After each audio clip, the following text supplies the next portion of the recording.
आज का बहुत ही डिमांडिंग टॉपिक है IMF, इंटरनेशनल मॉनेटरी फंड। क्या है ये, क्यों है ये, क्या इसके गोल्स थे, क्या ऑब्जेक्टिव थे, क्यों एस्टैब्लिश हुआ IMF। आज इसके ऊपर थोड़ी सी डिस्कशन हो जाए।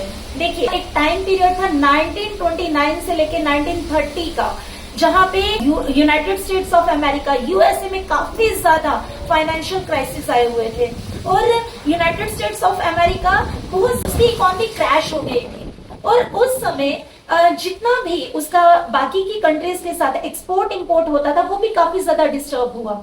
And rest of the Nations जो उसके साथ एक्सपोर्ट इंपोर्ट में शामिल थे, उनकी इकोनॉमी भी बुरी तरह से पिट गई और बुरी तरह से उनकी इकोनॉमी को इफेक्ट हुआ।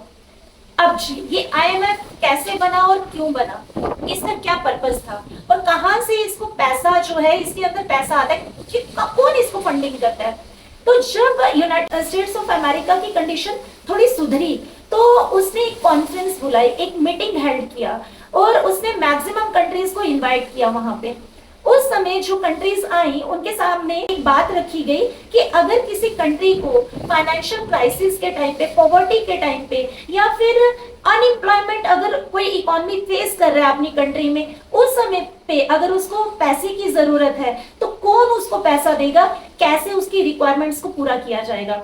वहां पे एक उस मीटिंग में डिसाइड किया गया कि एक फाइनेंशियल ऑर्गेनाइजेशन, एक इंस्टीट्यूशन ओपन किया जाए जिसका नाम है इंटरनेशनल मॉनेटरी फंड, जिसको आज हम पढ़ते आ रहे हैं। तो देखिए, ये एस्टेब्लिश हुआ था 27 दिसंबर, जो ऑफिशियल इसका टाइम था बनने का, वो था 27 दिसंबर 1945।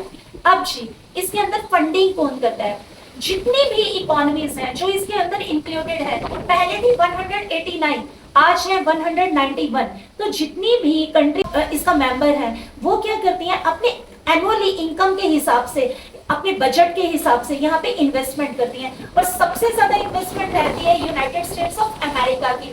इसीलिए यूनाइटेड स्टेट्स ऑफ अमेरिका का यहाँ पे जो रोल है IMF में, जो इंटरवेंशन है या इंटरवीन है, वो काफी ज्यादा हो जाता है। तो जी कल हम समझेंगे इसके ही नेक्स्ट पार्ट को कि इंटरनेशनल मॉनेटरी फंड ने पाकिस्तान को क्या पैसा दिया, कितना पैसा दिया और क्या पर्पस था उसके पैसा देने का। तो stay tuned with me. Thank you so much.